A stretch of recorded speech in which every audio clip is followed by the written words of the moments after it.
Pendant que mon mari préparait le dîner, j'ai reçu un message d'une de ses collègues, « Tu me manques ». J'ai répondu à sa place, « Viens, ma femme n'est pas à la maison aujourd'hui ». Quand la sonnette a retenti, le visage de mon mari s'est figé. Dans la cuisine spacieuse de notre condo de luxe à Buckhead, l'arôme doux et savoureux de la queue de bœuf mijotée imprégnait tout. C'était l'odeur du foyer chaleureux, de cette vie de famille heureuse dont tout le monde rêve. Ou du moins, c'est ce que j'avais fermement cru jusqu'à cet instant précis. Marcellus se tenait devant la cuisinière, remuant la marmite qui mijotait à feu doux. Il portait le tablier bleu marine que je lui avais offert pour notre anniversaire de mariage, tout en fredonnant une vieille chanson d'amour R&B, vue de dos. Marcellus était l'image parfaite de l'homme noir qui a réussi, un professionnel accompli qui savait aussi prendre soin de sa famille. Il me disait toujours que gagner de l'argent dehors est une obligation pour un homme, mais cuisiner à la maison pour sa femme est un privilège. J'étais assise à l'îlot de cuisine, feuilletant un magazine d'architecture, mais mon esprit était ailleurs. La lumière jaune et chaude illuminait le comptoir en marbre où l'iPhone flambant neuf de Marcellus reposait en silence. Son écran noir était comme un abîme sans fond, dissimulant des secrets que même moi, sa femme, la personne la plus proche de lui, n'avait jamais soupçonnés. Marcellus s'est retourné avec un sourire radieux sur son beau visage. Les fines rides qui commençaient à apparaître au coin de ses yeux ne faisaient qu'ajouter à son charme. Il m'a demandé de goûter la sauce pour voir si l'assaisonnement était bon, puis il est retourné se concentrer sur son mélange complexe d'épices. C'est à ce moment précis que c'est arrivé. L'écran du téléphone sur le comptoir s'est soudainement allumé, sans un bruit, mais avec un éclair bleu et froid indiquant un message WhatsApp. Mes yeux se sont instinctivement tournés vers lui. La phrase qui est apparue sur l'écran de verrouillage était courte, mais elle a suffi à faire s'effondrer d'un seul coup le monde paisible que j'avais mis tant d'efforts à construire. Expéditeur, Kahani, stagiaire. Contenu, chef, vous me manquez. Juste 4 mots. Vous me manquez. Mon cœur ne me faisait plus mal. Cette douleur s'était éteinte une semaine plus tôt, quand j'avais tenu le relevé bancaire entre mes mains. La seule chose qui restait maintenant était un profond mépris et un plan méticuleusement conçu. Kahani. Je connaissais ce nom. C'était la nouvelle stagiaire qui avait rejoint le service de Marcellus quelques mois auparavant. Je me souviens que Marcellus m'avait parlé d'elle une fois, la louant pour sa vivacité d'esprit, sa politesse et son désir d'apprendre. Ce que je n'imaginais pas, c'est que son empressement à apprendre s'étendrait jusqu'au mari de sa supérieure. J'ai pris une profonde inspiration, essayant de calmer mes poumons qui s'emballaient. La rationalité d'une femme noire d'une trentaine d'années qui avait surmonté d'innombrables obstacles pour arriver là où elle était ne me permettait pas de crier ou de casser des objets. Si je faisais une scène, Marcellus inventerait une excuse, disant que c'était juste une blague d'une fille immature. J'avais besoin de plus. J'avais besoin de preuves irréfutables, de preuves qu'il ne pourrait pas nier. Marcellus continuait de couper des légumes. Le son rythmé du couteau contre la planche à découper couvrait les battements sauvages de mon cœur. Discrètement, j'ai pris le téléphone. Le code d'accès était notre anniversaire de mariage. Quelle ironie. Il utilisait le jour le plus important de notre vie comme un bouclier pour ses sales secrets. J'ai tapé les 6 chiffres familiers. L'écran s'est déverrouillé, affichant la conversation WhatsApp avec le message non lu en haut. Sans l'ouvrir pour le lire, j'ai rapidement tapé une réponse. Mes doigts, froids et précis, glissaient sur le clavier virtuel. Viens. Ma femme n'est pas à la maison aujourd'hui. J'ai appuyé sur envoyer. J'ai regardé la double coche bleue apparaître, et un léger sourire s'est dessiné sur mes lèvres. J'ai fait une capture d'écran de ce bref échange, l'ai envoyé à mon propre téléphone et j'ai effacé toute trace de l'appareil de Marcellus. Je voulais qu'il soit complètement inconscient lorsque le spectacle commencerait. J'ai replacé le smartphone exactement où il était, sous le même angle. Mes mains tremblaient légèrement, non pas de peur, mais de la rage refoulée qui bouillonnait au plus profond de mon âme. J'ai regardé le dos de Marcellus. Il était toujours le même homme à l'apparence dévouée, mais maintenant, à mes yeux, tout n'était qu'hypocrisie répugnante. Il jouait le rôle du mari parfait, mais son esprit s'envolait probablement vers sa jeune et jolie maîtresse. S'il tenait tant à jouer dans cette farce, je m'assurerais de diriger moi-même la tragique scène finale. J'ai arrangé mes cheveux, composé mon expression et essayé de retrouver mon calme habituel. La tempête en moi restait cachée derrière un regard serein, attendant l'occasion de tout raser sur son passage. Ça allait être une très longue nuit. Marcellus a servi la queue de bœuf fumante dans un grand plat de service et l'a placée au centre de la table. L'arôme intense du piment de la Jamaïque, du thym et du bœuf s'est répandu dans la salle à manger. Avec un chiffon, il a méticuleusement essuyé la moindre éclaboussure sur le bord de l'assiette. Hier, cette délicatesse m'aurait ému au point de le serrer dans mes bras.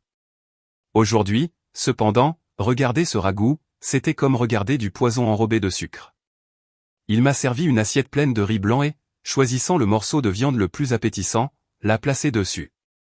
D'une voix chaude et profonde, il a dit « Mange pendant que c'est chaud, chérie ».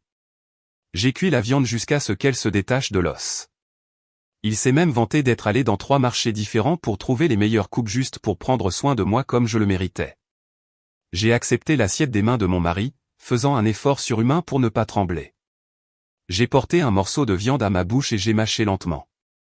C'était incroyablement tendre, et la sauce avait juste le piquant que j'aimais.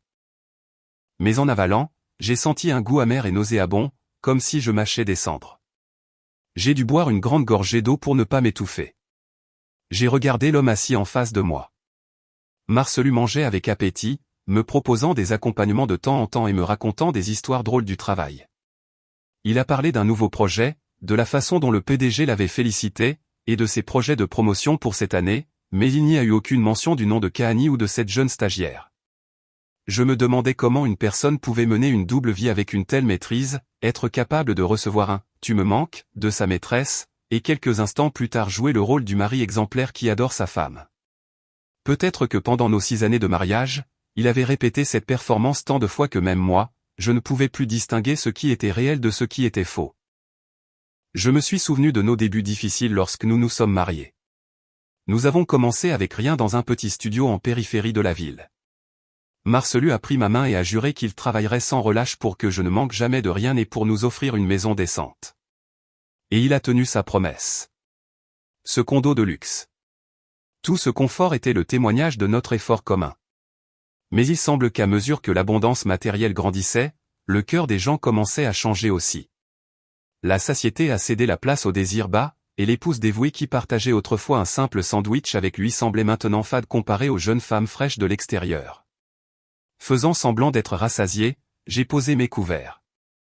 J'ai dit que j'étais un peu fatigué et que je n'avais pas beaucoup d'appétit. Marcelu a immédiatement adopté un air inquiet.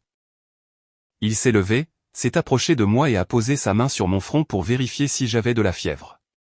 Sa main était chaude, mais dès qu'elle a touché ma peau, j'ai senti un frisson qui m'a glacé jusqu'aux os. J'ai légèrement tourné la tête pour esquiver son contact hypocrite, prétextant que j'allais chercher un verre d'eau. J'ai jeté un coup d'œil de côté à l'horloge sur le mur. La petite aiguille approchait du 7 et la grande, du 12. Le temps passait avec une lenteur moqueuse. De son bureau ou de son appartement d'étudiante, il lui faudrait entre 30 et 45 minutes pour arriver ici. Je n'allais pas laisser passer cette occasion en or. Ma femme n'est pas à la maison aujourd'hui. Ce sort était plus puissant que n'importe quelle invitation. Quand je suis revenu à table, Marcelu débarrassait les assiettes. Il m'a dit d'aller me reposer dans le salon, qu'il s'occuperait du nettoyage. L'image de mon mari retroussant ses manches pour faire la vaisselle, dont je me vantais auprès de mes amis, me semblait maintenant n'être qu'une autre scène de son théâtre dégoûtant. Je me suis assise sur le canapé et j'ai pris la télécommande, mais je n'ai pas allumé la télévision. Mon regard était fixé sur la porte d'entrée, et mes oreilles étaient à l'affût de tout bruit provenant du couloir. Une bataille féroce se livrait dans mon esprit. Une partie de moi souhaitait qu'elle ne vienne pas, que tout cela n'ait été qu'une mauvaise blague pour que je puisse continuer à me leurrer, mais l'autre moitié, le côté plus froid et plus cruel, aspirait à ce que la sonnette retentisse le plus tôt possible. Je voulais que cette douleur éclate au grand jour dans toute sa crudité, car un abcès ne guérit que lorsqu'il éclate, même si la cicatrice qu'il laisse est éternelle. Chaque minute passait avec une lourdeur infinie. Le bruit de l'eau dans la cuisine a cessé. Marcelu est sorti en s'essuyant les mains avec une serviette et m'a demandé si je voulais des fruits pour le dessert. J'ai secoué la tête et esquissé un léger sourire. C'était sûrement un sourire forcé et tordu, mais Marcelu ne l'a pas remarqué. Il était trop sûr de sa propre perfection. Ou peut-être ne s'était-il jamais assez soucié de mon humeur pour remarquer quoi que ce soit d'étrange dans mes yeux. L'horloge a sonné exactement 8 heures du soir. L'appartement était si silencieux qu'on pouvait entendre le tic-tac de la trotteuse. Marcelu s'est assis sur le canapé en face de moi et a commencé à lire les nouvelles sur son téléphone avec une expression de tranquillité totale. Il pensait probablement que ce serait une autre soirée paisible avec sa femme. Ou peut-être qu'il planifiait déjà le message qu'il enverrait à sa maîtresse dès que je m'endormirais. Il n'avait pas la moindre idée que la tempête était sur le point d'éclater juste à sa porte. Ding-dong. Le son de la sonnette a brisé le silence. Ce n'était pas un son fort, mais dans cet espace, il a résonné comme le coup de feu annonçant le début d'une guerre. Marcelu a levé la tête, surpris. Dans ses yeux, il y avait de la surprise mêlée à une pointe de confusion. Il a regardé l'horloge, puis la porte, et a marmonné, « Qui cela peut-il bien être à cette heure ?» Puis il m'a regardé comme si j'avais la réponse. Je suis resté immobile sur le canapé, gardant un sang-froid presque glacial. « Reste assis, lui ai-je dit. Je vais ouvrir. » Ma voix était douce mais ferme, ne lui laissant aucune possibilité de bouger. Je me suis levé et j'ai marché lentement vers la porte. Chaque pas sur le parquet résonnait lourdement, comme les coups de marteau enfonçant les derniers clous d'un cercueil. Mon cœur battait la chamade, non pas de peur, mais avec l'étrange excitation d'un chasseur sur le point de piéger sa proie. J'ai pris une profonde inspiration, redressé ma posture et posé ma main sur la poignée. J'ai tourné la serrure et ouvert la lourde porte en bois. Devant moi se tenait une jeune femme noire de petite taille, bien maquillée, mais avec un visage qui n'avait pas encore perdu son air enfantin. Elle portait une robe moulante qui mettait en valeur sa jeune silhouette, et dans ses mains, elle tenait une petite boîte contenant un cupcake individuel soigneusement emballé. À l'instant où elle m'a vu, le sourire coquin qui se dessinait sur ses lèvres a disparu, laissant place à une expression de pure panique. Ses yeux se sont écarquillés comme des soucoupes. Ses pupilles se sont contractées de peur, et son visage, auparavant rougeaud, est devenu aussi pâle que du papier. Elle s'est figée, et ses mains tremblantes ont failli laisser tomber la boîte à gâteaux. Elle s'attendait à ce que Marcelu ouvre la porte. Elle avait sûrement imaginé la scène, lui sautant dans les bras, lui disant d'une voix mielleuse à quel point il lui avait manqué. Mais la dure réalité qui l'a frappé de plein fouet était l'image de moi, la maîtresse de maison, son épouse légitime, barrant l'entrée avec un regard aussi tranchant qu'un couteau. Je n'ai rien dit immédiatement. J'ai simplement observé son expression terrifiée en silence. Mon silence a rendu l'atmosphère encore plus suffocante. Kahani a reculé d'un demi-pas, remuant les lèvres comme si elle voulait dire quelque chose, mais sa gorge semblait bloquée, comme si quelqu'un l'étranglait. Elle a regardé vers l'intérieur du condo, puis de nouveau vers moi avec le regard d'un voleur pris en flagrant délit. J'ai entendu les pas de Marcelu derrière moi. « Qui est-ce, chérie ? Pourquoi mets-tu autant de temps ?» a-t-il demandé. Sa voix a plongé Kahani dans une confusion encore plus grande. Elle a regardé autour d'elle comme si elle cherchait une issue. Mais je n'allais pas laisser ma proie s'échapper si facilement. J'ai souri. C'était probablement un sourire plus terrifiant que des larmes. Et puis j'ai parlé. Ma voix était forte et assez claire pour que la personne à l'intérieur et celle à l'extérieur l'entendent, chargée d'une froide autorité. « Bonjour, Kahani. Êtes-vous ici pour voir mon mari ?» Ma question a été comme un seau d'eau glacée pour Kahani et simultanément un choc pour Marcelu qui approchait.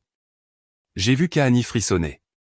Elle a réalisé qu'elle était tombée dans un piège, mais il n'y avait plus de retour en arrière possible. La porte était ouverte. Le spectacle avait officiellement commencé. Kahani se ratatinait comme un petit oiseau tombé accidentellement dans un nid d'aigle. Elle serrait si fort la boîte à gâteaux que ses jointures sont devenues blanches. Bégayant, elle a à peine réussi à articuler quelques mots pour justifier son apparition inopportune à ces heures. Elle a dit qu'elle avait entendu dire que Marcelu était malade, et comme elle passait par le quartier, elle avait décidé de lui apporter un cupcake, en espérant qu'il se rétablirait vite pour qu'il puisse continuer à lui apprendre, la stagiaire. Un mensonge si maladroit qu'il en était pathétique. Je savais parfaitement que Marcelu n'était pas malade et que cette communauté fermée était si isolée qu'il était impossible de passer par là, à moins de venir exprès. Mais je ne l'ai pas corrigé.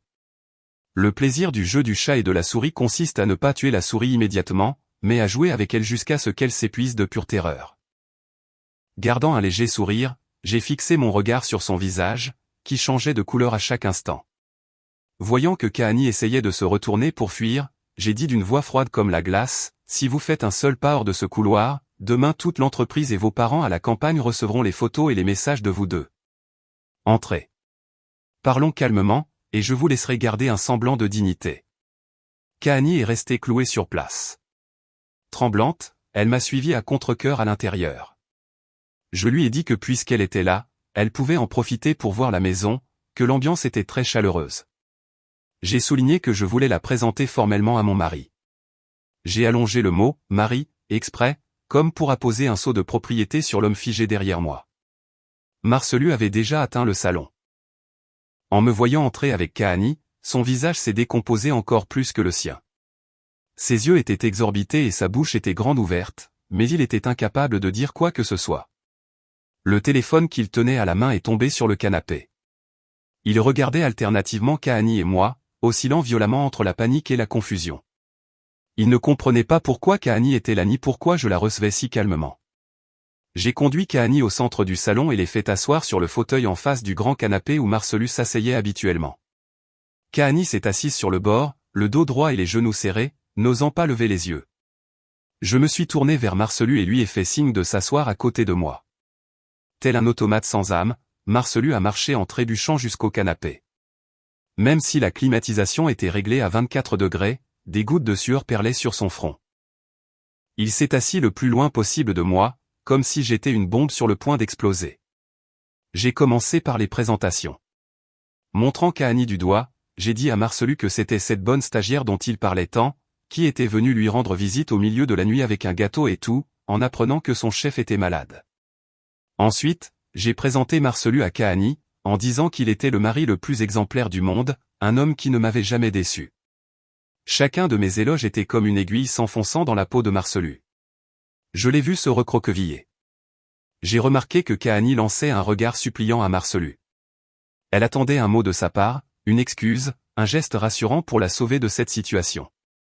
Mais la seule chose qu'elle a reçue a été une dérobade lâche. Marcelu gardait la tête baissée, tripotant l'ourlet de sa chemise, n'osant pas prononcer un mot. Sa lâcheté n'a fait qu'accroître mon mépris, et probablement même Kahani a commencé à ressentir une pointe de déception. L'homme, qui semblait si admirable et autoritaire au bureau, s'était transformé, en étant découvert dans son infidélité, en un petit homme pathétique qui craignait sa femme plus qu'un lion. Je me suis levé, disant que j'allais offrir quelque chose à boire à notre invité.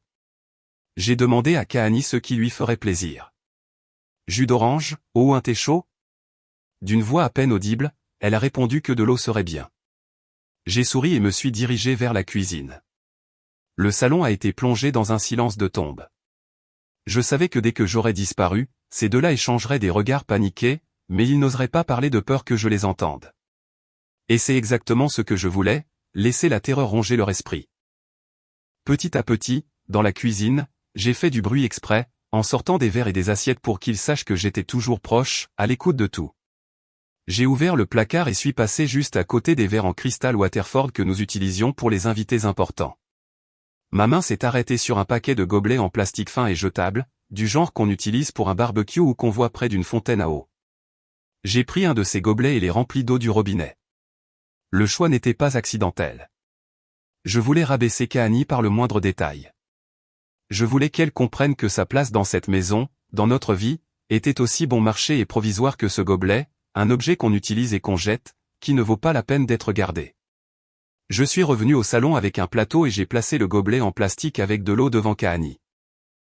Pour Marcelu et moi, cependant, j'ai servi du thé dans d'élégantes tasses en porcelaine fine avec des bords dorés.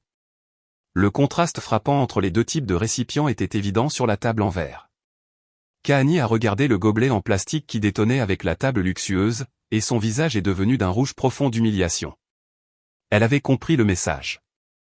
C'était une insulte sans parole, mais plus profonde et plus tranchante que n'importe quelle injure. Je me suis assise à côté de Marcelu, cette fois en me collant délibérément à lui. J'ai pris son bras et posé ma tête sur son épaule avec un geste affectueux. Marcelu s'est raidi comme une poupée de bois, les muscles tendus par la tension. À travers sa chemise fine, je pouvais sentir les battements frénétiques de son cœur. La sueur froide continuait de couler le long de ses tempes. J'ai initié la conversation avec des questions hypocritement sociales.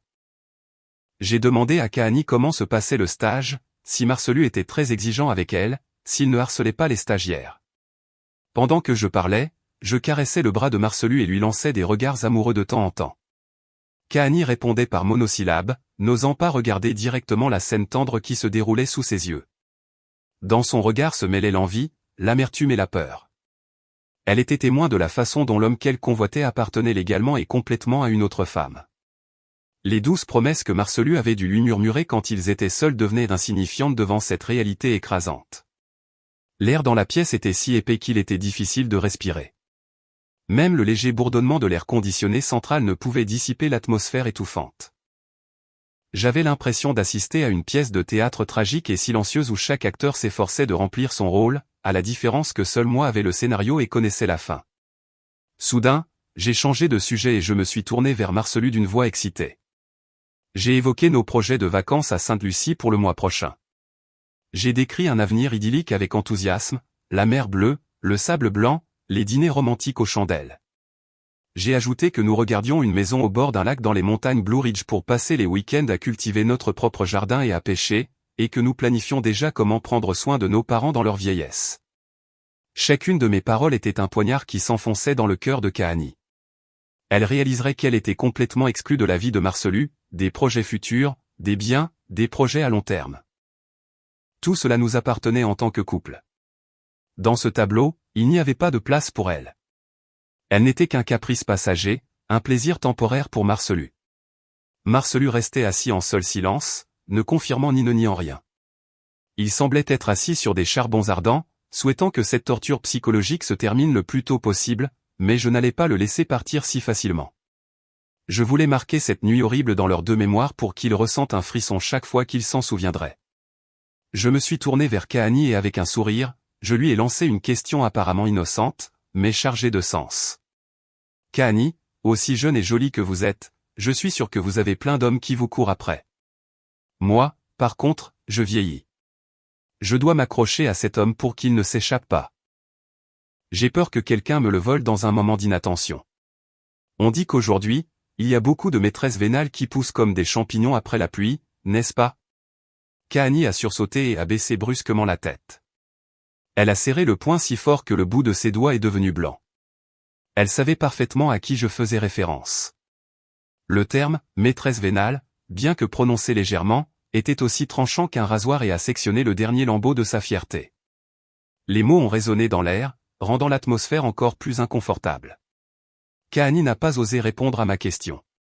Elle a marmonné quelque chose d'inintelligible et a évité mon regard inquisiteur.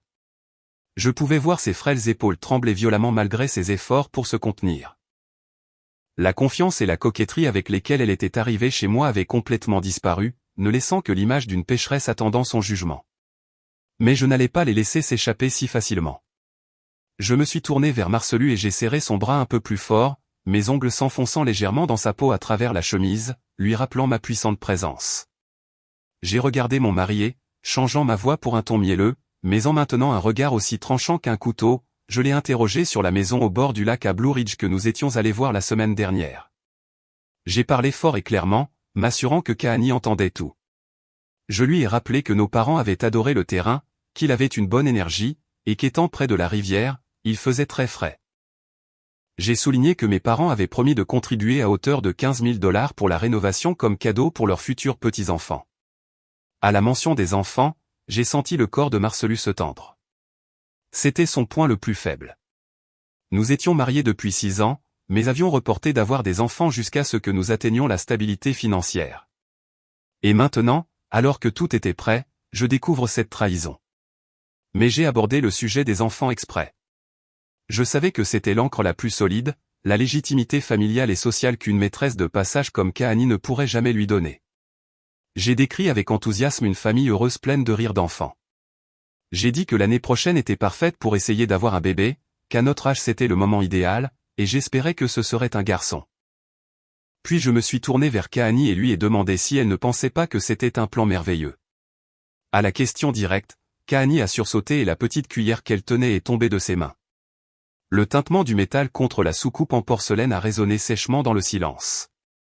Elle s'est précipitée pour la ramasser, le visage rouge, elle a balbutié. C'est un excellent plan. Je suis sûr que vous serez très heureux. Quelle ironie que cette bénédiction forcée sonnait des lèvres de la rivale. Je savais qu'à l'intérieur, elle hurlait, consumée par l'envie. Elle était venue ici en espérant se faire une place dans notre vie. Mais la seule chose qu'elle avait trouvée était une déclaration ferme d'un avenir où il n'y avait pas de place pour elle. Les grands biens, les liens familiaux solides, les projets à long terme, tout cela formait un mur imprenable protégeant ce mariage. Un mur que quelqu'un comme elle, sans rien à offrir, ne pourrait jamais abattre. J'ai continué mon attaque psychologique sur le flanc financier. J'ai dit à Marcelu, demain, je ferai le virement pour l'acompte de la maison, alors signe vite les papiers pour le changement de titre de propriété. J'ai délibérément souligné que la maison serait à nos deux noms. C'était une déclaration de souveraineté sur nos biens, un avertissement que tout ce que Marcelu avait été lié à moi, et que s'il me quittait, il perdrait tout. Marcelu, en sueur, a hoché la tête. Il aurait souhaité que je me taise, que j'arrête de le torturer avec ses douces paroles sur l'avenir qui sonnaient plus terrifiantes qu'une menace au couteau. Il connaissait parfaitement l'avertissement qui se cachait derrière chacune de mes paroles. Ne sois pas idiot et n'échange pas tout ce que tu as pour un plaisir momentané. La conversation sur la maison et les enfants semblait aspirer la dernière goutte de vitalité de Kahani. Elle s'est recroquevillée dans le fauteuil, serrant le verre d'eau à deux mains, comme si elle cherchait une chaleur disparue depuis longtemps. J'ai regardé alternativement le mince gobelet en plastique dans ses mains et la tasse à bord dorée dans les miennes, ressentant un plaisir cruel. J'ai levé ma tasse, pris une gorgée et savouré l'arôme subtil du thé vert de haute qualité. J'ai commenté à quel point le thé était délicieux, son goût clair et doux. J'en ai aussi offert à Kahani, mais mon regard s'est arrêté sur son gobelet en plastique bon marché avec une fausse pitié. Kahani, ça va avec juste de l'eau? Voulez-vous que je vous fasse un jus d'orange? L'eau est un peu fade, vous ne trouvez pas? Ma voix était gentille, comme une dame charitable donnant l'aumône à un mendiant, mais avec une nuance de mépris. Kahani a nié précipitamment avec ses mains. Non, non, ça va. J'avais soif. L'eau suffit. Je ne veux pas déranger. Le mot « déranger » qu'elle a utilisé semblait ridicule. Sa simple présence ici à ces heures était le plus grand des dérangements. J'ai posé la tasse sur la table. Le son sec et ferme de la porcelaine contre le verre a résonné dans la pièce. J'ai regardé Marcelu. Il était toujours assis comme un cadavre, les yeux rivés sur le bout de ses chaussures. J'ai décidé de l'impliquer davantage dans ce jeu amusant. Je lui ai dit de couper des pommes pour notre invité. Un homme de la maison se doit d'être un gentleman. Comment peux-tu avoir une invitée assise là sans t'occuper d'elle? Marcelu, comme s'il avait reçu un choc électrique, s'est levé d'un bond et est allé à la cuisine chercher les pommes et un couteau. Il a épluché le fruit maladroitement, les mains tremblantes, laissant la peau déchiquetée et en morceaux. L'homme qui autrefois me sculptait des fleurs dans des carottes ne pouvait même plus éplucher une simple pomme devant sa maîtresse. Son esprit était en court-circuit. La peur avait paralysé tous ses sens et ses compétences.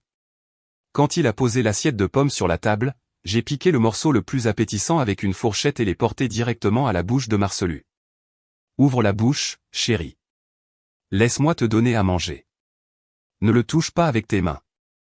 Elles sont sales. Marcelu a hésité un instant, mais a finalement accepté la pomme que je lui offrais. La scène d'un couple se donnant à manger affectueusement devant un tiers était naturelle et en même temps extrêmement provocante. J'ai poussé l'assiette de pommes vers Kahani. Mange aussi, Kahani. Ce sont des Honeycrisp, très croquantes et sucrées. Kahani a regardé le morceau de pomme que Marcelu venait de manger, puis l'assiette devant elle, comme si un nœud s'était formé dans sa gorge. Comment pouvait-elle avaler une bouchée en assistant à une telle démonstration d'affection? Le traitement discriminatoire ne se limitait pas aux tasses, mais aussi à l'attention et aux soins. J'étais l'épouse. J'avais le droit de prendre soin de mon mari publiquement et d'être soignée par lui.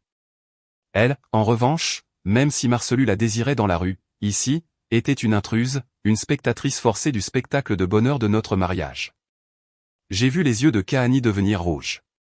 Elle pleurait probablement à l'intérieur, ou peut-être regrettait-elle la stupidité d'être venue ici pour se faire humilier de cette façon, mais je n'ai ressenti aucune pitié.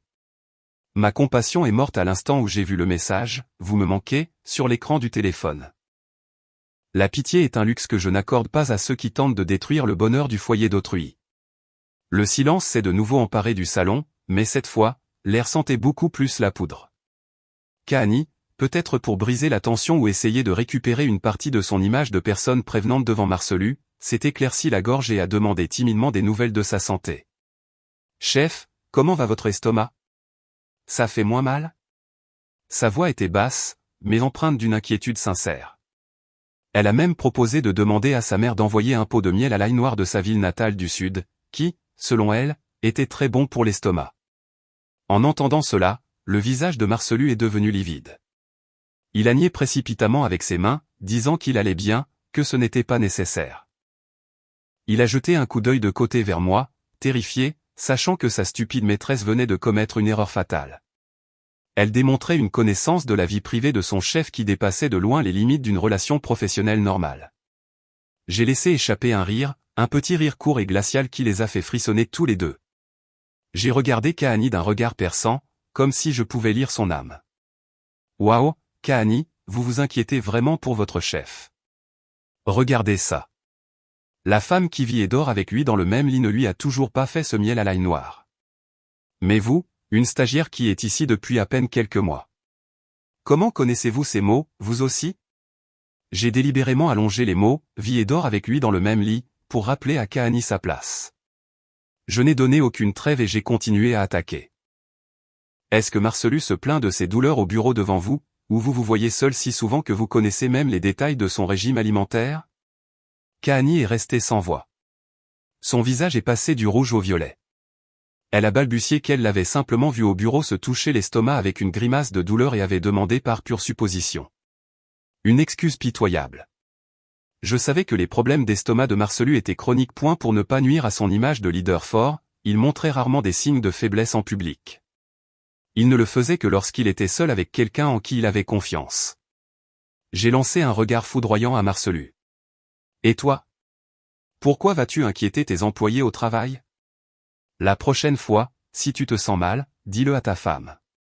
Ne fais pas en sorte que les autres s'inquiètent et t'apportent des médicaments. Ils vont penser que ta femme ne prend pas soin de toi. L'autre jour, tu m'as dit que tu étais en retard à cause d'un dîner avec des clients, et que tu avais mal à l'estomac. Je vois maintenant de quel genre de dîner avec des clients il s'agissait. À mon allusion, Marcelu a baissé la tête et n'a rien dit. Il savait parfaitement à quoi je faisais référence. Le soir où il a utilisé l'excuse du dîner de travail, il avait en fait dîné avec Kahani et, probablement pour gagner la sympathie de la jeune fille, s'était plaint de ses douleurs. Je venais de découvrir l'hypocrisie de l'inquiétude d'une collègue et d'exposer la vérité brute de leur relation ambiguë. Son intérêt excessif était la preuve qu'elle avait franchi la ligne, et moi, en tant qu'épouse, j'avais tout à fait le droit de questionner et de démasquer cette hypocrisie ici même, dans ma propre maison. L'horloge murale marquait 21 heures. Le jeu du chat et de la souris avait atteint son paroxysme. J'ai senti qu'il était temps de porter le coup de grâce, un coup qui détruirait complètement le moral de l'intruse et servirait d'avertissement final à mon mari traître. J'ai lentement sorti mon téléphone de ma poche et l'ai posé sur la table. J'ai fait glisser mon doigt sur l'écran, faisant semblant de vérifier un message, puis j'ai soupiré exprès. Le monde est si compliqué de nos jours. Les nouvelles ne parlent que d'infidélité et de scandales. Mes amis me disent que les jeunes filles de nos jours sont très audacieuses. Elles envoient des messages aux maris des autres femmes comme si c'étaient leurs petites amies, sans la moindre honte. J'ai fait une pause et observé leur réaction. Kahani est resté immobile, mais sa respiration s'était accélérée. Marcelu essuyait furtivement la sueur de son front avec un mouchoir. La tension était comme une corde de guitare sur le point de se rompre. J'ai aiguisé encore plus ma voix et j'ai continué. J'ai aussi l'habitude de vérifier le téléphone de Marcelu pour l'aider avec des trucs de travail, et dernièrement, j'ai vu beaucoup de messages provenant de numéros inconnus. Une jeune fille, à première vue, son nom semble très innocent. Ce doit être une stagiaire. Elle envoie des messages très affectueux à Marcelu. J'ai jeté un coup d'œil de côté à Kahani. Son visage avait perdu toute couleur. Ses lèvres, autrefois peintes d'un rouge profond, étaient maintenant blanches et tremblantes. Avec un sourire moqueur, j'ai porté le coup final. Vous savez quoi, Kahani? L'autre jour, j'étais à la maison et mon mari préparait le dîner et soudain, une fille envoie un message sur son téléphone disant « Vous me manquez ». Quel culot, vous ne trouvez pas? Avec la femme à la maison, oser envoyer un message comme ça. Était-elle en train de me défier? Mes paroles sont tombées comme la foudre sur Kahani. Elle m'a regardé avec des yeux ronds comme des soucoupes, la terreur gravée dans ses pupilles. Elle avait tout compris. Le message « Vous me manquez » d'il y a un moment. La réponse vient. Ma femme n'est pas à la maison aujourd'hui. Tout cela avait été un piège parfait que j'avais moi-même tendu, et elle, comme un stupide papillon de nuit, avait volé droit dedans. Les mains et les pieds de Kahani se sont mis à trembler de façon incontrôlable. Elle me regardait comme si elle voyait un monstre. Elle a réalisé que la femme assise en face d'elle n'était pas une femme au foyer docile et naïve, mais une maîtresse de la guerre psychologique. Je savais tout depuis le début, mais j'avais agi avec un naturel total, l'invitant à entrer, lui servant de l'eau, lui offrant un gâteau, puis j'ai continué à arracher le masque couche par couche jusqu'à la laisser complètement nue dans sa propre honte. Marcelu, à côté de moi, était également sous le choc. Il s'est tourné vers moi avec un regard de pure horreur. Il n'aurait jamais imaginé que j'avais lu ce message, et que j'étais assez tordu pour attirer Kahani ici et l'humilier de cette façon. Mon intelligence et ma cruauté lui ont glacé le sang. Il a réalisé qu'il avait largement sous-estimé sa femme. J'ai regardé Kahani droit dans les yeux. Mon regard était froid et méprisant. Je n'avais pas besoin de dire quoi que ce soit d'autre. Mon silence était la plus sévère des sentences. J'avais tout révélé, mais je n'avais pas encore prononcé son nom directement. Je voulais voir si elle avait un minimum de dignité pour se retirer d'elle-même.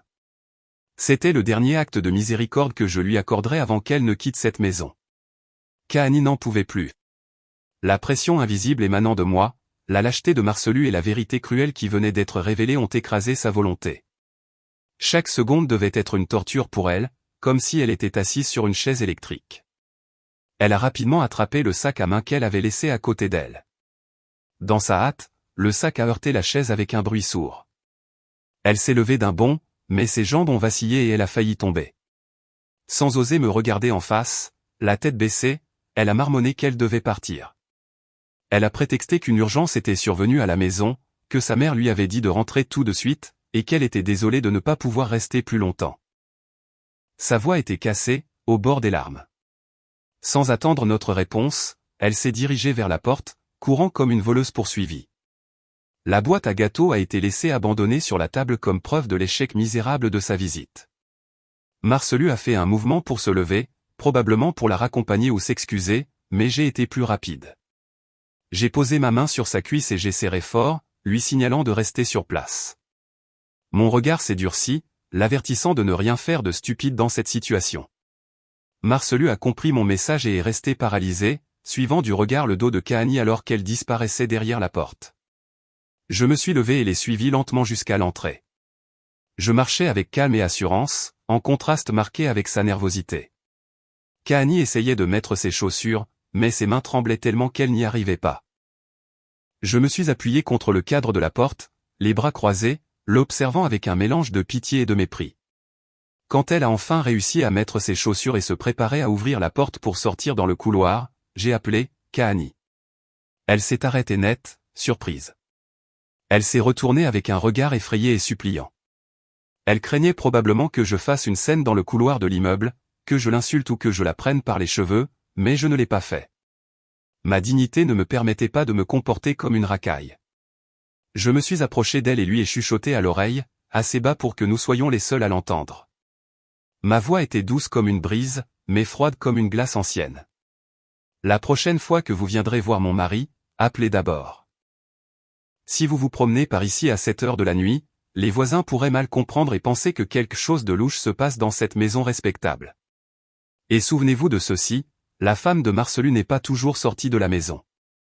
En entendant mes mots, le visage de Kahani s'est vidé de son sang. Elle a hoché la tête à plusieurs reprises comme une poule qui picore. Elle a balbutié un oui et a couru vers l'ascenseur. Elle a appuyé frénétiquement sur le bouton, comme si elle voulait fuir de là le plus vite possible. Sa silhouette, petite, seule et pathétique, se découpait sur la lumière vive du couloir. Je l'ai regardée jusqu'à ce que les portes de l'ascenseur se ferment, l'avalant tout entière. Un léger sourire s'est dessiné sur mes lèvres. Une de moins. La jeune proie avait eu une bonne frayeur. Maintenant, même si on la payait, elle n'oserait plus s'approcher de mon mari. Mais la guerre n'était pas finie. L'ennemi principal, celui qui m'avait causé la blessure la plus profonde, était toujours assis dans le salon. Je me suis retourné et j'ai claqué la porte. Le son sec de la serrure a résonné dans l'appartement. Il annonçait le début du procès pour le mari traître. J'ai pris une profonde inspiration, retrouvé mon expression froide et suis entré. La porte en bois s'est fermée, isolant complètement cet appartement chargé d'un air mortel du monde extérieur. Le sourire de victoire qui s'était dessiné sur mes lèvres s'est éteint comme une bougie dans le vent. Je ne suis pas retourné directement au salon. Je suis resté debout quelques secondes, agrippé à la poignée de porte froide. Les vagues de nausées qui montaient de mon estomac étaient insupportables. J'avais réussi une performance brillante, mais le prix était une profonde blessure qui saignait dans mon cœur. Je me suis retourné et j'ai marché lentement dans le salon. Marcelu était toujours au même endroit, immobile sur le canapé en cuir de couleur crème. Sa tête était baissée, les mains jointes sur ses genoux. Son apparence était pathétique, bien loin du mari sophistiqué et sûr de lui qu'il était autrefois. Mais sa misère ne m'inspirait pas la moindre pitié. Au contraire, elle n'a fait qu'accroître mon mépris. Je me suis approché de lui, j'ai pris son smartphone abandonné sur la table, je l'ai regardé, puis j'ai regardé le téléphone, et soudain, d'un mouvement brusque, je l'ai fracassé avec force contre la table en verre. Crac! Le son violent et aigu a brisé le silence suffocant. L'écran du téléphone s'est brisé en 1000 morceaux, les fissures se propageant comme une toile d'araignée, un reflet parfait de notre mariage. À ce moment, Marcelu a sursauté, me regardant avec un visage pâle de terreur.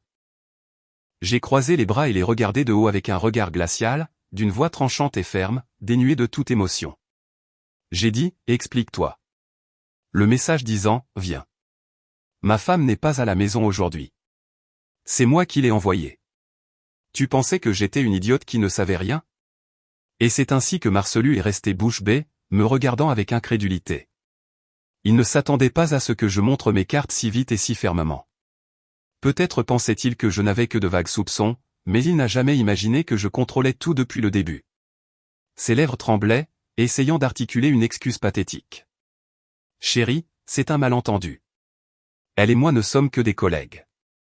Sa venue aujourd'hui a été une surprise totale pour moi. Je te jure, je ne savais rien. Il a essayé de jouer la victime. Ses yeux esquivaient mon regard. J'ai laissé échapper un rire amer. Des collègues. Une collègue t'envoie un message à 20h pour te dire que tu lui manques. Une collègue connaît mieux que ta propre femme tes habitudes alimentaires et tes maux. Une collègue ose venir chez toi en pensant que ta femme n'est pas à la maison. Je me suis approché de lui, le regardant droit dans les yeux, et j'ai dit, en marquant chaque syllabe, ne me prends pas pour une imbécile. Nous vivons ensemble depuis 6 ans. Je te connais mieux que tu ne te connais toi-même. Ce regard fuyant, ce sursaut quand tu as entendu la sonnette, cette attitude lâche devant ta maîtresse, tout a trahi. Marcelu a baissé la tête, n'osant pas répondre. Il savait que face à une vérité aussi évidente, tout mensonge était inutile. Son silence était le plus clair des aveux. J'ai ressenti une immense déception.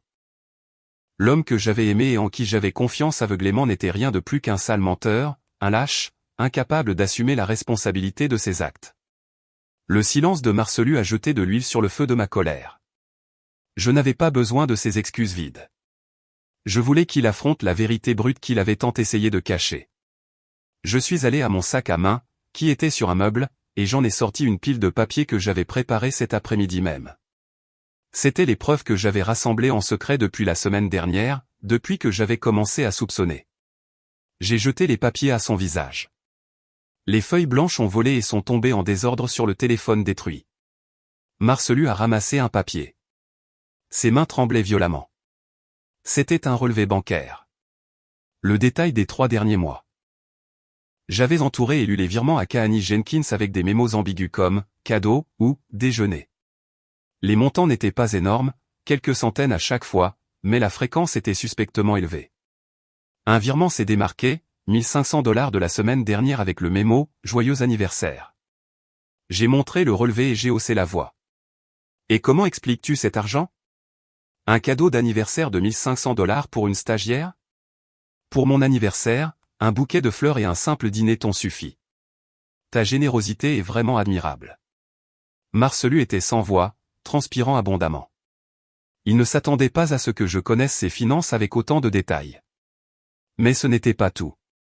J'ai sorti les captures d'écran de ses conversations WhatsApp que j'avais prises de son iPad où il avait oublié de se déconnecter.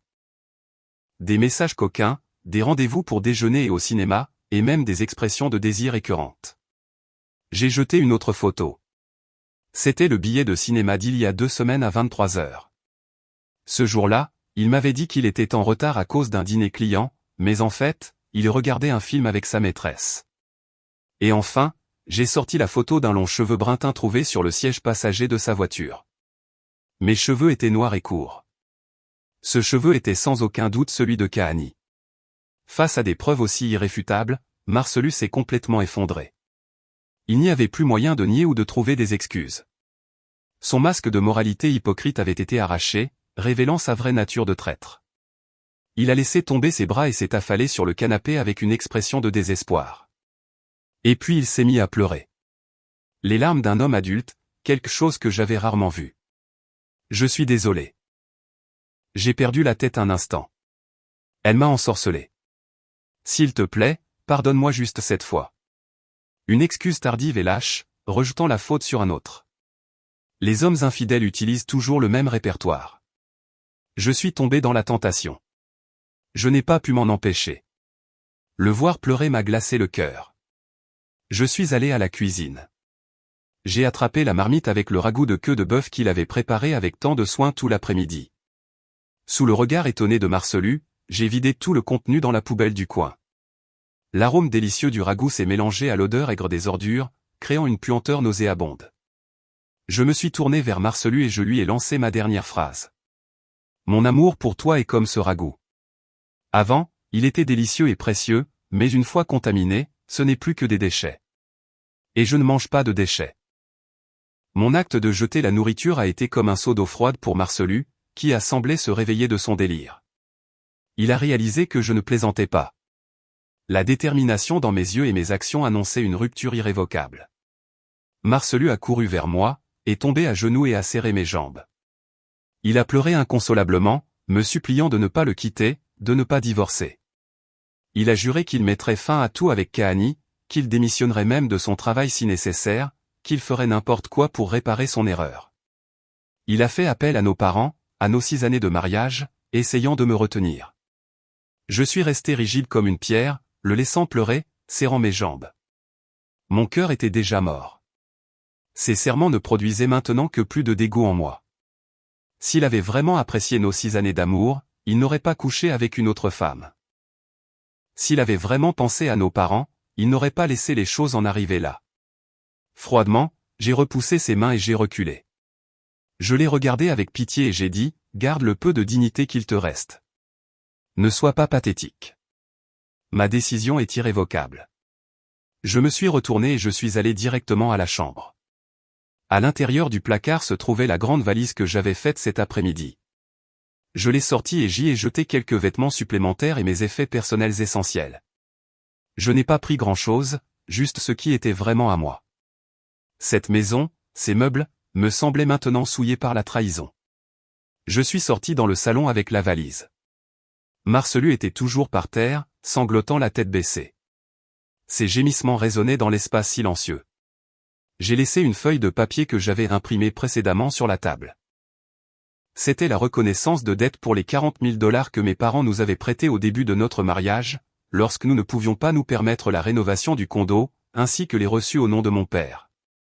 Ces 40 000 $ sont une dette claire. Ne pense même pas à ne pas la payer. Quand tu vendras la maison, la première chose sera de régler cette dette et ensuite nous partagerons le reste. J'ai dit à Marcellus d'une voix glaciale. Prépare-toi à rembourser jusqu'au dernier centime.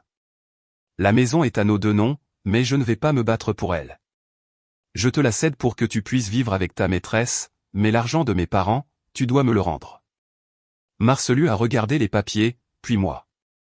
Son regard était un pur désespoir. Il savait qu'il ne pourrait pas trouver autant d'argent du jour au lendemain, mais je m'en fichais. C'était le prix qu'il devait payer pour sa trahison. Je voulais qu'il ressente la douleur de la perte jusqu'à la moelle, à la fois émotionnellement et matériellement. J'ai traîné la valise vers la porte. Avant de partir, j'ai jeté un dernier regard sur la maison. Ce qui était autrefois notre foyer était maintenant devenu le tombeau de mon amour. J'ai ouvert la porte et suis sorti dans le couloir venteux. Le son de la porte se fermant derrière moi a résonné une fois de plus, mettant fin à 6 ans de ma jeunesse avec cet homme sans vergogne. Sans me retourner, j'ai marché d'un pas assuré vers l'ascenseur. Une nouvelle vie m'attendait. Ce serait dur, mais au moins, ce serait propre et paisible. L'Uber a traversé les rues vides de la ville nocturne. Assise sur la banquette arrière, je regardais les lampadaires passer fugitivement. Mon esprit était vide, mais étrangement léger. Je n'ai pas pleuré. Les larmes semblaient s'être asséchées à l'intérieur, cristallisées en une détermination tranchante. Je me dirigeais vers l'appartement de Lisandra. Ma meilleure amie depuis l'université, Lisandra était une avocate prestigieuse de la ville, spécialisée dans les divorces et les litiges sur les biens. Elle était forte, décisive et extrêmement intelligente. Je l'avais prévenue à l'avance, alors elle m'attendait déjà dans le hall quand je suis arrivé. En me voyant sortir de la voiture avec un visage émacié et traînant la valise, Lisandra ne m'a rien demandé. Elle s'est approchée en silence et m'a serré fort dans ses bras. À ce geste chaleureux d'amitié, j'ai failli fondre en larmes, mais je me suis retenu. Ce n'était pas le moment de montrer de la faiblesse. Lisandra m'a emmené à son appartement. C'était un endroit petit mais confortable, imprégné de l'agréable parfum d'huile essentielle de citronnelle. Elle m'a offert une tasse de thé chaud et m'a dit de m'asseoir et de tout lui raconter. Et c'est ce que j'ai fait. Je lui ai tout raconté, du message fatidique au théâtre que j'ai monté pour inviter Kahani à la maison, la confrontation avec Marcelu et ma décision de partir. J'ai parlé avec un calme surprenant, comme si je racontais l'histoire de quelqu'un d'autre. Quand j'ai eu fini, Lisandra a frappé la table de sa main avec un bruit sourd. Elle a laissé échapper une malédiction et m'a dit que j'avais très bien fait, qu'un homme infidèle est impardonnable, et que ma façon de gérer la maîtresse avait été de première classe, civilisée, mais en même temps extrêmement cruelle. Lisandra a commencé à analyser la situation d'un point de vue juridique. Elle a examiné les preuves que j'avais rassemblées, les relevés bancaires, les messages, les photos. Elle a hoché la tête et a dit qu'avec ça, elle en avait plus qu'assez pour gagner au tribunal. Elle a proposé de prendre mon cas si Marcelu n'acceptait pas un divorce par consentement mutuel. Mais Lisandra m'a dit qu'avant d'aller au tribunal, nous devions donner à ce couple parfait une leçon qu'ils n'oublieraient pas pour le reste de leur vie. Le divorce était ma libération, mais la vraie justice était de punir le traître. Elle a proposé un plan de vengeance plus subtil. Au lieu de faire une scène ou de l'exposer sur les réseaux sociaux pour devenir le potin de la ville, nous attaquerions ce qui comptait le plus pour Marcelu, sa carrière et sa réputation. Lisandra m'a demandé d'organiser toutes les preuves dans un seul dossier. Elle a dit qu'elle m'aiderait à rédiger un email de dénonciation à envoyer à la direction de l'entreprise de Marcelu. Un coup mortel pour ses finances et sa crédibilité. Ce serait 1000 fois plus douloureux que quelques gifles. J'ai hoché la tête, d'accord. Nos regards se sont croisés, et la détermination brillait en eux. Cette nuit serait la nuit où nous planifierions la bataille finale. Les 2 jours du week-end se sont passés dans un silence terrifiant. Marcelu n'arrêtait pas d'appeler et d'envoyer des messages, mais je n'ai pas répondu. J'ai éteint mon téléphone et j'ai consacré tout mon temps chez Lisandra à préparer le cadeau spécial pour mon mari et sa maîtresse. Lisandra m'a aidé à rédiger l'email. Au lieu d'insultes ou de diffamation, nous avons utilisé un langage professionnel, objectif et tranchant, comme s'il s'agissait d'un acte d'accusation. Le sujet de l'email était court mais percutant. Rapport sur la violation du code de conduite interne et la relation inappropriée entre un chef d'équipe et une stagiaire. J'ai scanné toutes les preuves, les captures d'écran de WhatsApp avec les conversations osées, les relevés bancaires prouvant l'utilisation de son salaire pour acheter des cadeaux, le détournement de fonds, la photo des billets de cinéma pendant les heures de travail comme preuve de négligence professionnelle. Lisandra a tout organisé dans un seul fichier PDF de plus de 10 mégaoctets, en notant clairement les dates, les heures et les lieux. Lundi matin, le ciel était gris, comme s'il prédisait une tempête. À 9 heures précises, l'heure où tous les employés de bureau s'assoient à leur bureau et commencent à vérifier leurs emails, j'ai allumé l'ordinateur. Lisandra, assise à côté de moi, a posé une main sur mon épaule en signe de soutien. J'ai pris une profonde inspiration et j'ai relu le brouillon une dernière fois. La liste des destinataires comprenait le PDG, le directeur des ressources humaines et les chefs des services concernés. Je ne l'ai pas envoyé en masse à toute l'entreprise. Je ne voulais pas devenir un potin bon marché. Je l'ai seulement envoyé aux personnes ayant le pouvoir de décider du sort de Marcelu et de Kahani. Le curseur de la souris s'est arrêté sur le bouton d'envoi. Mon cœur battait la chamade, non pas de peur, mais de la tension du moment décisif. Un seul clic changerait complètement la vie de 3 personnes. Marcelu perdrait la carrière qu'il avait construite pendant 10 ans. Kahani perdrait l'avenir qui commençait à peine à s'épanouir. Et moi, Je mettrai un point final à un passé douloureux pour commencer une nouvelle page. Je me suis souvenu du regard effronté de Kahani en arrivant chez moi. Je me suis souvenu de la lâcheté de Marcelu à genoux demandant pardon. Je me suis souvenu de la queue de bœuf jetée à la poubelle. Le dernier lambeau de compassion qui restait dans mon cœur a disparu. Adieu, ex-mari, me suis-je murmuré en appuyant fermement sur le bouton gauche de la souris. Envoyer. Une notification courte et froide est apparue sur l'écran de l'ordinateur. L'email chargé de la condamnation à mort pour les carrières de Marcelu et Kahani avait été envoyé. Je me suis penché en arrière sur la chaise et j'ai poussé un long soupir de soulagement. C'était fini. La flèche avait déjà été décochée, et personne ne pouvait l'arrêter. Maintenant, je n'avais plus qu'à attendre que la tempête s'abatte sur la tête des traîtres. Ce lundi-là, l'atmosphère dans l'entreprise de Marcelu devait être aussi suffocante que la nuit où Kahani est venu chez nous. Selon une connaissance qui travaillait dans le même service, mon email a eu un impact énorme et s'est propagé comme une traînée de poudre en quelques minutes. Marcelu a essayé de feindre la normalité en arrivant au travail, mais à l'intérieur, il devait être rongé par la panique. À 10 heures, le directeur des RH l'a appelé dans une salle de conférence. Là, on lui a présenté des preuves qu'il avait utilisé la carte de l'entreprise pour des dépenses personnelles avec Kahani et avait falsifié des reçus de repas d'affaires. C'était un détournement de fonds en bonne et due forme et il a été suspendu sans solde en attendant un audit complet. Marcelu s'est levé, le visage pâle comme de la cire.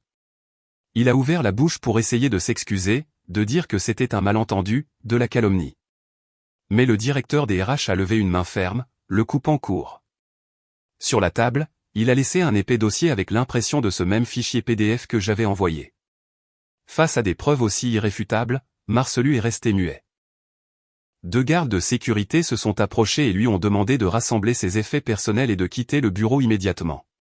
Tout le monde était stupéfait de voir comment l'homme, qui jusqu'alors était un chef d'équipe respecté, était raccompagné hors de l'entreprise comme un criminel. Marcelu a marché en silence, la tête baissée, au milieu des murmures des gens qui le regardaient. Cette humiliation publique marquerait sa carrière d'une tache indélébile. Moi, depuis la maison de Lisandra, j'ai reçu la nouvelle par téléphone sans ressentir la moindre émotion. Je n'ai pas ri de satisfaction, ni ressenti de pitié. C'était le prix de la trahison.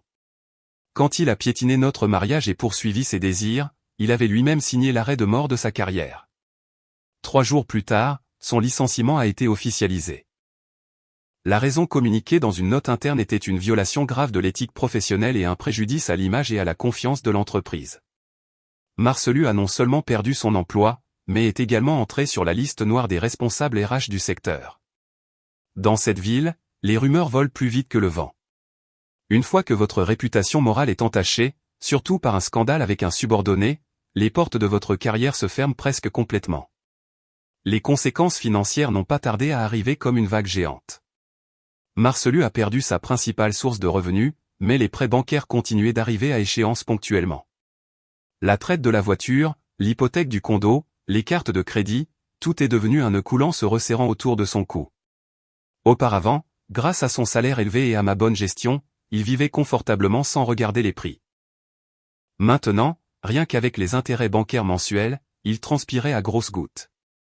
Mon téléphone n'arrêtait pas de sonner. C'était le numéro de Marcelu. En voyant le nom, Marie, clignoter sur l'écran, j'ai laissé échapper un rire sec et j'ai changé son nom dans mes contacts en Marcelu Ruiz. Je n'ai pas répondu. Je l'ai laissé sonner jusqu'à ce qu'il se coupe. Puis les messages ont commencé à arriver.